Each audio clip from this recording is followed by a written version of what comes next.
It's interesting. I'll deal with the issue of the profitability of the Labadi Beach that he claims is 150 million. Is that what you said? 158 million in what year? Last year, their Labadi Beach Hotel. Labadi Beach 23. Yeah, their financials. Yeah, from Labadi Beach Hotel. I have a copy here. Yeah, you can project it for us to see, because in 2023, Labadi Beach in fact made a turnover of 210,871,394, and a net profit after tax of 51 million. So where's the 150 million? So you are talking about net profit. I'm talking about gross profit. But is that what's the meaning of gross profit? No. The profitability of an entity is determined as per its net profit. But you put the figure it's out still there. making profit. So why did it? No, but nobody has said it's making losses. Have you read the 19th SNIT statement? Oh, please. I have the profitability of Labadi Beach and all the 6 hotels from 2009 to 2023. And in fact, the only dividends that Labadi Beach has paid to SNIT over the 15-year period is 48 million Ghana cedis. 1.5% investment return. Randy, you heard me. 1.5% return on investment for SNIT. Yeah, if you had so we should sell it. Oh, I'm coming. You see, Randy, we live in this country, and I'm glad that he says he started his activism in 2008. But interestingly, his activism is selective. Selective amnesia, if I may borrow the words of the revered Kwekubako. Because we live in this country. In 2011, SNIT sold its majority interest in Trust Bank to EcoBank. At the time, your activism had gone under the water. SNIT sold its 90% stake in First Atlantic Merchant Bank, where I was the head of legal at the time, to Kedari Capital, Nigerians. 90%. You were here as a deputy minister of the Republic. At the time, you were not, your activism. Did any government official buy it? I don't get this. I don't get this. You see, this is red herring. It's total obfuscation. It's a principle. Mention a government official in the NDC administration or in cabinet who was at the center of those transactions you've listed. See. I mean, because you see, when I came, you're sending us on a wild goose chase. I have my constitution in my bag. Wild goose chase. But I was traveling out. I was sitting here when you were talking. I was sitting right here. So when I came, I grabbed a copy of your constitution. Because I've been following the gymnastics that my good friend Samuel Kujeto has been doing in the media relative to this matter. And he's going to charge, pursuant to Article 284 and 287. Oh, please. I've been through a little bit of law school, so you let me make my point. Saying that the Honorable Bryan Acheampong was or is in a conflict of interest position in this particular transaction. And I asked myself, really, my good friend, does he understand what conflict of interest is? Does he? But I'm sure that after he filed, this is just only speculating, when he filed his processes at charge, it became apparent to him that he probably had misfired. And so, rather than wait for the outcome of this charge decision, he's gone on the tangent of inciting people, playing his usual political gimmicks, purely for political expediency, nothing more. Because you see, the Constitution is very clear. public officer shall not put himself in a position where his personal interest conflict or is likely to conflict with the performance of the functions of his office. What has Honorable Bryan Acheampong done in a public bid that has made him put himself in a conflict of interest position? In any event, who says the Constitution bars public officials from engaging in public transactions? If it was the case, why would you be seeking to sponsor a law at this time? Who says so? In fact, it is in recognition of the fact that public officers can participate in public transactions, but to ensure that they do not put themselves in an advantage position over everybody else. The reason for this provision in the Constitution. And make a declaration of your interest and recuse yourself from participating in the decision making.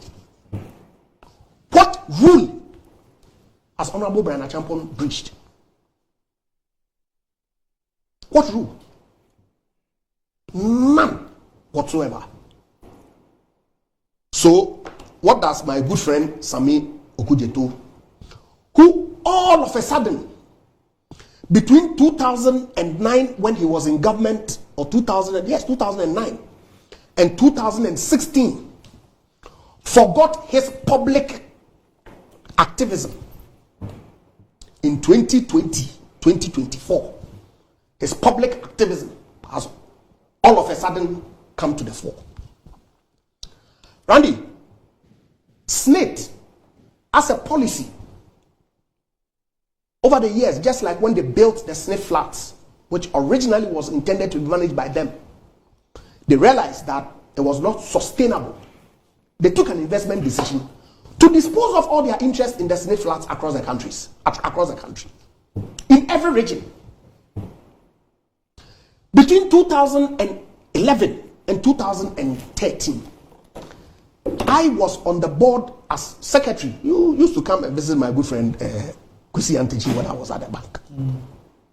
As acting company secretary, First Atlantic Merchant Bank was consistent with the directives of the Bank of Ghana, out in the market looking for capitalization to increase its minimum stated capital. SNIT took a decision that, look, they want to rationalize their investments in the banking space.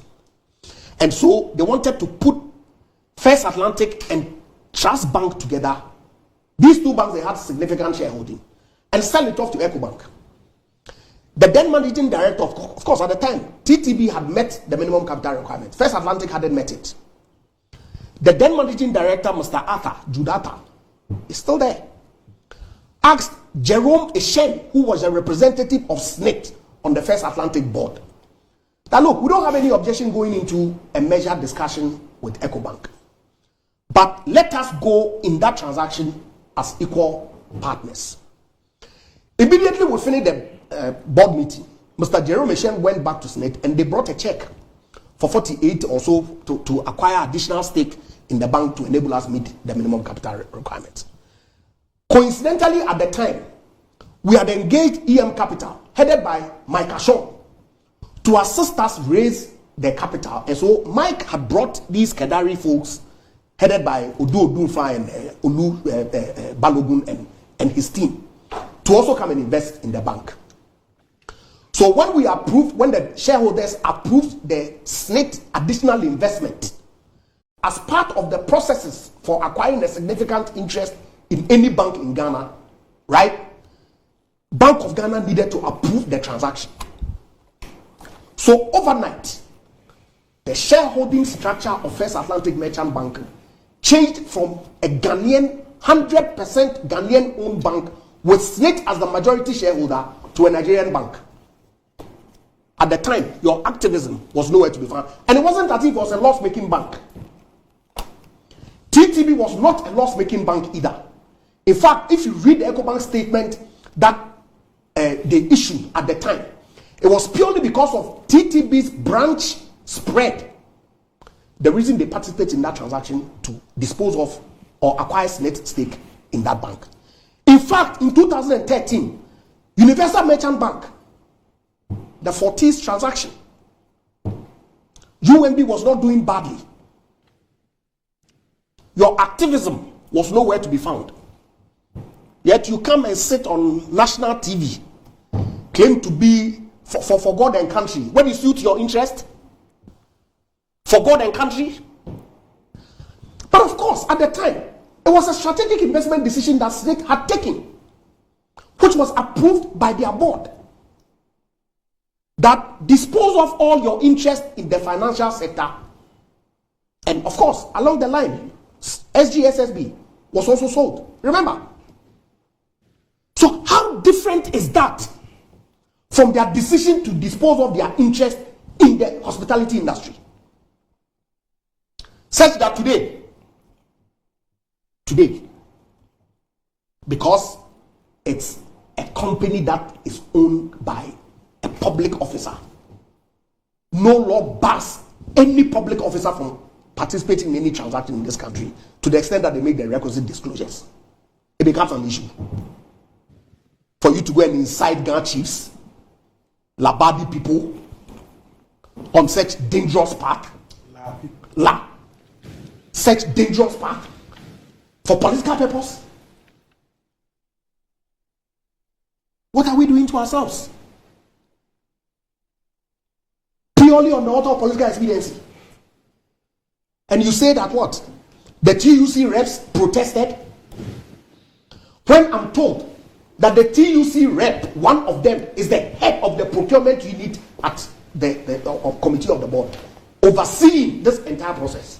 But the TUC itself, you see, the TUC itself has stated that their reps protested and that the board minutes will bear that out. Have you seen it? No, that's what they've said. SNIT I don't have a problem. No, I don't have a problem. Let us see the board minutes. Right. So that we all will know whether indeed and in fact the rep, TUC rep who chairs the procurement committee of the board, who as we speak is still superintending this process, actually protested that it was okay for SNIT to continue supporting an investment that was giving the pension fund that they were managing 1.5% return on investment. If it was your property, if it was your business that you had invested in that was giving you 1.5% return on investment, will you keep it? Randy, I'm asking you a personal question. Will you keep it? And yes, it's Bryan Acheampong. I won't sell Labadi. You won't sell Labadi? I never will. Okay. Because I understand that industry. I don't have a problem. Yes. I don't. But I'm saying... There is no way I'll sell Labadi. So you sell Ridge Royale? I won't sell. You will sell Apam? I won't sell. You sell Elmina Beach? I will not sell. You will sell Buzia Beach? I won't sell. You sell Trust Lodge? I don't even know Trust Lodge. Or it's in Beach Road, Takrady? I don't know. In fact, I don't know 2019, Zilch, 2010, Zilch, 2011, Zilch, 12, Zilch, 13, Zilch, 14, Zilch, 15, 16, 17. It was only in 2018 that they made a turnover of 508. Tax profit of 4,224. 2019, turnover of 456,947. Net loss of 117,440. 2020, 213,157. Net loss 177,424. 2021, 415. Net loss 100. You keep it. You still invest money in it. No, don't worry. No, because you're asking me. Because you're asking me a question. You see, I would first of all, if you I have to come and see you to see how. No, because you're asking me a question. You can find some money for me to invest in some ventures that will not money. Give you any return. Not money. I'm saying that, Bobo. You would have sold First Atlantic? Bobo, hold on. Now I want to know. No, you asked me a question about the hotel. You won't sell I'm saying, because you know the industry. I am saying that I would first of all ask myself, how come Labadi is doing well and Lapam is not doing well? I must ask myself that question. How come Ridge Royale is doing well and Bejaya is not doing well? I need to ask myself those questions. And you think they haven't asked? I need to I have not seen proof of that. And so the basis for the decision was just... I haven't seen proof of that, because if... That they engaged the transaction advisor? We all know, no. The transaction advisor was to do a different thing. Because you see, look, SNIT itself are taking a decision on this management with legacy and all that. A new administration takes office, they decide that they don't want to continue with that. They take a management decision and appoint people to go and manage those hotels. And in the last 7 years that they took the decision, this is how low those hotels have gone. So I will approach it differently. That's, you're asking me the question. But I'm not the SNIT board. I will approach it differently, because it won't make sense to me that La Palme, which has a lot more resources than Labadi, will go down the way it's gone, and Labadi will be managed the way it's managed. There must be something fundamentally wrong. And that is what they must identify. Who appointed the people to run La Palme the last how many years? Is that the question that Samuel Okudzeto Ablakwa is asking? No, you asked me a question, so I'm giving you my answer. So you were giving me your answer? Yeah, you asked me a question, okay. So I'm giving you my answer. Right. But thankfully, you haven't put out peace to challenging raising issues of conflict of interest. You haven't organized a demonstration inciting La chiefs and youth for your political... But let's be a bit careful. I'm coming. And not create the impression that because the chiefs don't have... No, that's not the what chiefs don't have the capacity No. I listened to Neil Ante Van der Poel. Yes. I was sad. Why? The kinds of things that he said. The Ghana Dabe people, their lands. Hey, Randy, let's be cautious with our utterances, because we are leaders, and our words carry a lot of weight. You heard him make reference to some statements that some people were making from Ashanti and other places. It may not necessarily be on all fours, but the kind of language that you hear on the screen that you showed. Why? So SNIT has made an investment on land that is acquired, and is taking a decision that, look, this investments that I've made is not making me the requisite return for my shareholder, which is the pension fund, and we all are SNIT contributors. It's giving me only 1.5% return in 15 years. Who will hold on to it? Why is SNIT holding on to STC? I'm not aware whether SNIT is the owner of STC. 80%. I don't have a problem. They can take a decision. 80%. They can take 20%. I don't have a difficulty at all. You can ask the question. But I'm saying that just as they took those decisions to divest themselves of their interest in the financial sector when Okudzeto Ablakwa was in government, and his activism had been buried, profitable banks. I used to work in one. So how do we approbate and reprobate? How do individuals have double faces? And they claim to be principled. And he says in his statement that what? The state assets should be sold, the expense of profitable. Historically, since 1966, the state of sale of state has not been in the supreme interest of Ghana. And therefore cannot continue on that destructive trajectory. The diversity implementation. Does that not speak for his consistency? So let's go back and reverse all those transactions all the way to 1966. Let him lead that course. That because all of these have not been in the national interest, reverse all of them.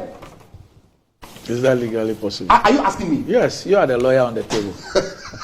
You are the lawyer on the table. You are advocating for it. You see, when we are being principled, we should be consistent in our principle, so people can support you. But what he's doing is pure politics. Pure. Because the law does not support you.